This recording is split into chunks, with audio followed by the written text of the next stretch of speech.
The Complete Sherlock Holmes by Sir Arthur Conan Doyle. The Sign of the Four. Chapter 10.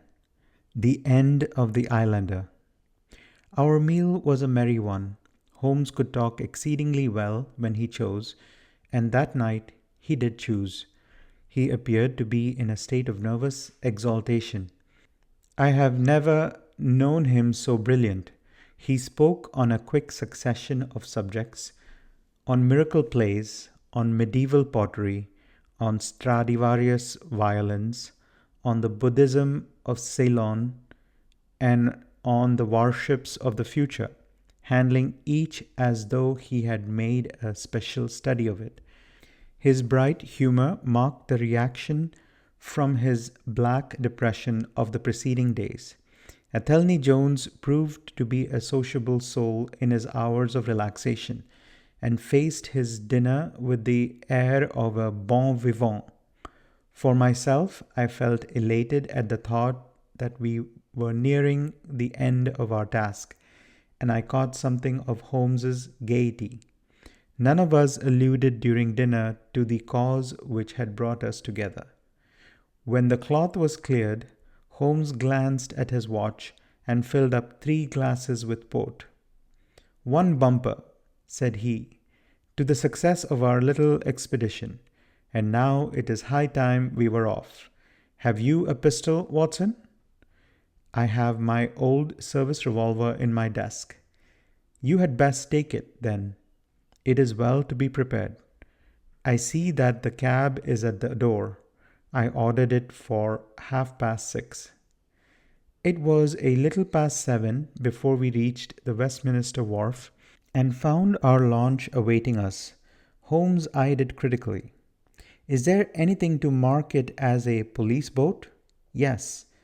That green lamp at the side." "Then take it off." The small change was made, we stepped on board, and the ropes were cast off. Jones, Holmes, and I sat at the stern. There was one man at the rudder, one to tend the engines, and 2 burly police inspectors forward. "Where to?" asked Jones. "To the Tower. Tell them to stop opposite Jacobson's Yard." Our craft was evidently a very fast one. We shot past the long lines of loaded barges as though they were stationary. Holmes smiled with satisfaction as we overhauled a river steamer and left her behind us. "We ought to be able to catch anything on the river," he said. "Well, hardly that, but there are not many launches to beat us." "We shall have to catch the Aurora, and she has a name for being a clipper. I will tell you how the land lies, Watson. You recollect how annoyed I was at being balked by so small a thing?" "Yes." "Well, I gave my mind a thorough rest by plunging it into chemical analysis. One of our greatest statesmen has said that a change of work is the best rest. So it is. When I had succeeded in dissolving the hydrocarbon which I was at work at, I came back to our problem of the Sholtos and thought the whole matter out again. My boys had been up the river and down the river without result. The launch was not at any landing stage or wharf, nor had it returned. Yet it could hardly have been scuttled to hide their traces, though that always remained a possible hypothesis if all else failed. I knew this man Small had a certain degree of low cunning, but I did not think him capable of anything in the nature of delicate finesse. That is usually a product of higher education. I then reflected that since he had certainly been in London some time, as we had evidence that he maintained a continual watch over Pondicherry Lodge, he could hardly leave at a moment's notice, but would need some little time, if it were only a day, to arrange his affairs. That was the balance of probability at any rate. "It seems to me to be a little weak," said I. "It is more probable that he had arranged his affairs before ever he set out upon his expedition." "No, I hardly think so. This lair of his would be too valuable a retreat in case of need for him to give it up until he was sure that he could do without it. But a second consideration struck me. Jonathan Small must have felt that the peculiar appearance of his companion, however much he may have top-coated him, would give rise to gossip, and possibly be associated with this Norwood tragedy. He was quite sharp enough to see that. They had started from their headquarters under the cover of darkness, and he would wish to get back before it was broad light. Now it was past 3 o'clock, according to Mrs. Smith, when they got the boat. It would be quite bright, and people would be about in an hour or so.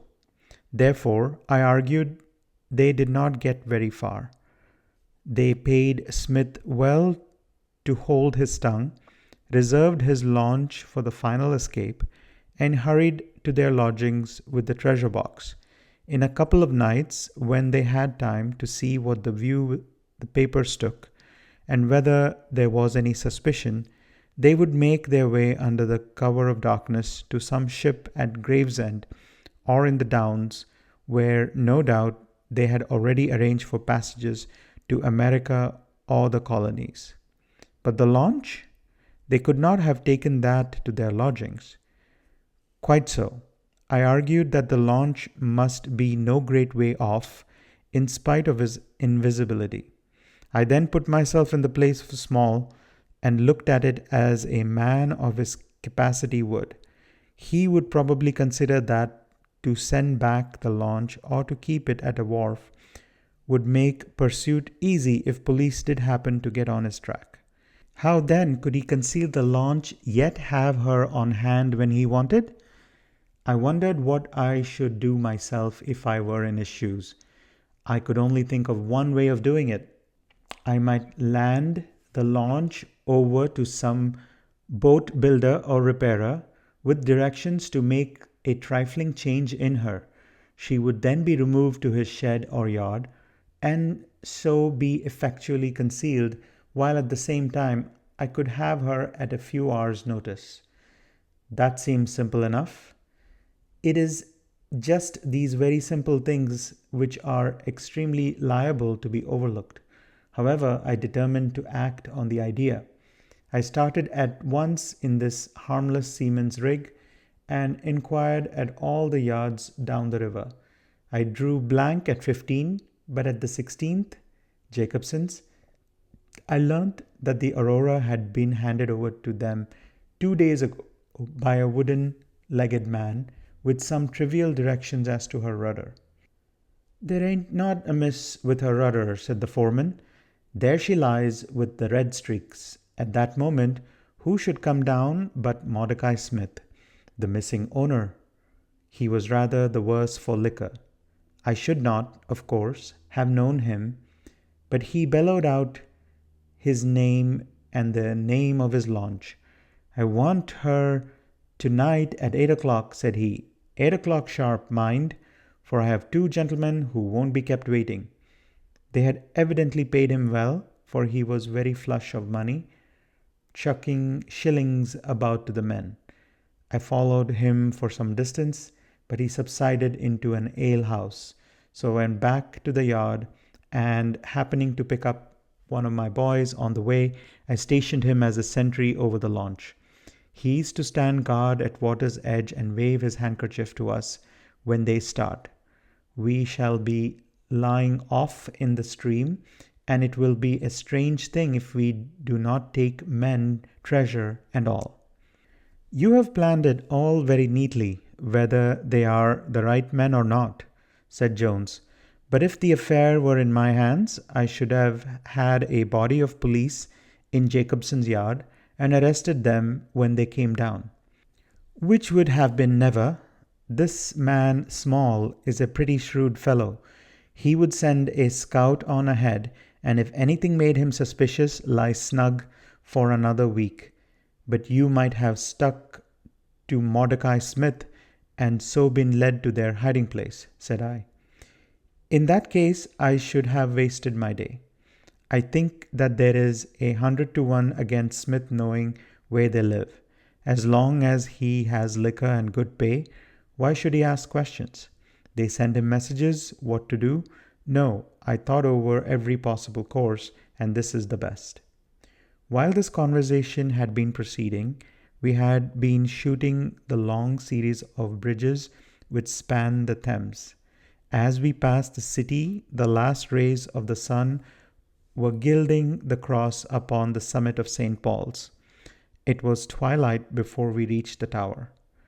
That is Jacobson's yard, said Holmes, pointing to the bristle of masts and rigging on the Surrey side. Cruise gently up and down here under the cover of the string of lighters. He took a pair of night glasses from his pocket and gazed some time at the shore. I see my sentry at his post, he remarked, but no sign of a handkerchief. Suppose we go downstream a short way and lie in wait for them, said Jones eagerly. We were all eager by this time, even the policemen and stokers, who had a very vague idea of what was going forward. We have no right to take anything for granted, Holmes answered. It is certainly 10 to 1 that they go downstream, but we cannot be certain. From this point, we can see the entrance of the yard, and they can hardly see us. It will be a clear night and plenty of light. We must stay where we are. See how the folk swarm over yonder in the gaslight. They are coming from work in the shipyard. Dirty-looking rascals, but I suppose every one has some little immortal spark concealed about him. You would not think it to look at them. There is no a priori probability about it. A strange enigma is man. Someone calls him a soul concealed in an animal, I suggested. Winwood Reade is good upon the subject, said Holmes. He remarks that while the individual man is an insoluble puzzle, in the aggregate he becomes a mathematical certainty. You can, for example, never foretell what any one man will do, but you can say with precision what an average number will be up to. Individuals vary, but percentages remain constant. So says the statistician. But do I see a handkerchief? Surely there is a white flutter over yonder. Yes, it is your boy, I cried. I can see him plainly. And there is the aurora, exclaimed Holmes, and going like the devil. Full speed ahead, engineer. Make after that launch with the yellow light. By heaven, I shall never forgive myself if she proves to have the heels of us. She had slipped unseen through the yard entrance and passed behind 2 or 3 small craft, so that she had fairly got her speed up before we saw her. Now she was flying down the stream, near into the shore, going at a tremendous rate. Jones looked gravely at her and shook his head. She is very fast, he said. I doubt if we shall catch her. We must catch her, cried Holmes between his teeth. Heap it on, stokers. Make her do all she can. If we burn the boat, we must have them. We were fairly after her now. The furnaces roared, and the powerful engines whizzed and clanked like a giant metallic heart. Her sharp, steep prow cut through the river water and sent 2 rolling waves to the right and to the left of us. With every throb of the engines, we sprang and quivered like a living thing. One great yellow lantern in our bows threw a long, flickering funnel of light in front of us. Right ahead, a dark blur upon the water showed where the aurora lay, and the swirl of white foam behind her spoke of the pace at which she was going. We flashed past barges, steamers, merchant vessels, in and out, behind this one and round the other. Voices hailed us out of the darkness, but still the aurora thundered on, and we still followed close upon her track. "Pile it on, man, pile it on," cried Holmes, looking down into the engine room, while the fierce glow from below beat upon his eager, aquiline face. "Get every pound of steam you can." "I think we gain a little," said Jones, with his eyes on the aurora. "I am sure of it," said I. We shall be up with her in a very few minutes." At that moment, however, as our evil fate would have it, a tug with 3 barges in tow blundered in between us. It was only by putting our helm hard down that we avoided a collision, and before we could round them and recover our way, the Aurora had gained a good 200 yards. She was still, however, well in view, and the murky, uncertain twilight was setting into a clear starlit night. Our boilers were strained to their utmost, and the frail shell vibrated and creaked with the fierce energy which was driving us along. We had shot through the pool, past the West India docks, down the long Deptford reach, and up again after the rounding Isle of Dogs.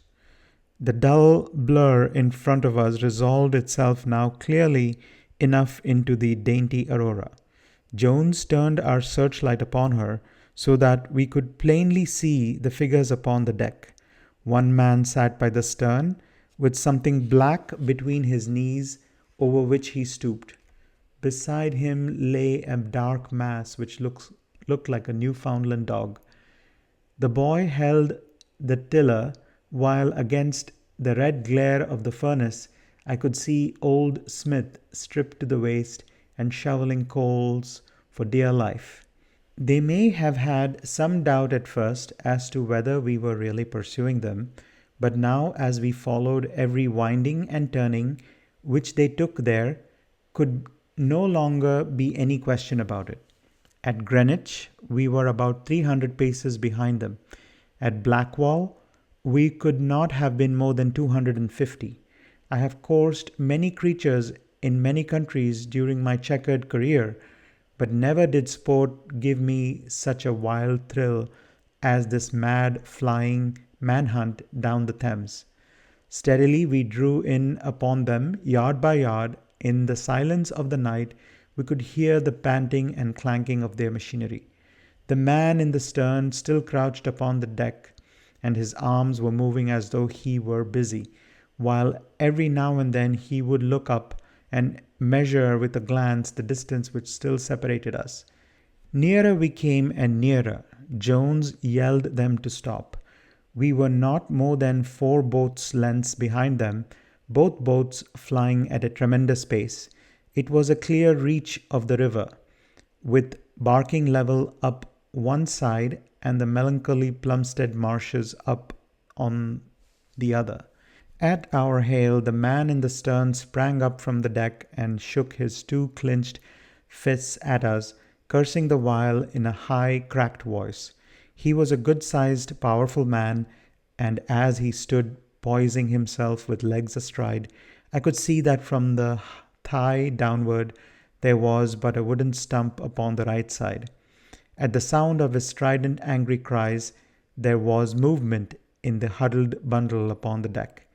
It straightened itself into a little black man, the smallest I have ever seen, with a great misshapen head and a shock of tangled, dishevelled hair. Holmes had already drawn his revolver, and I whipped out mine at the sight of this savage, distorted creature. He was wrapped in some sort of dark ulster or blanket, which left only his face exposed, but that face was enough to give a man a sleepless night.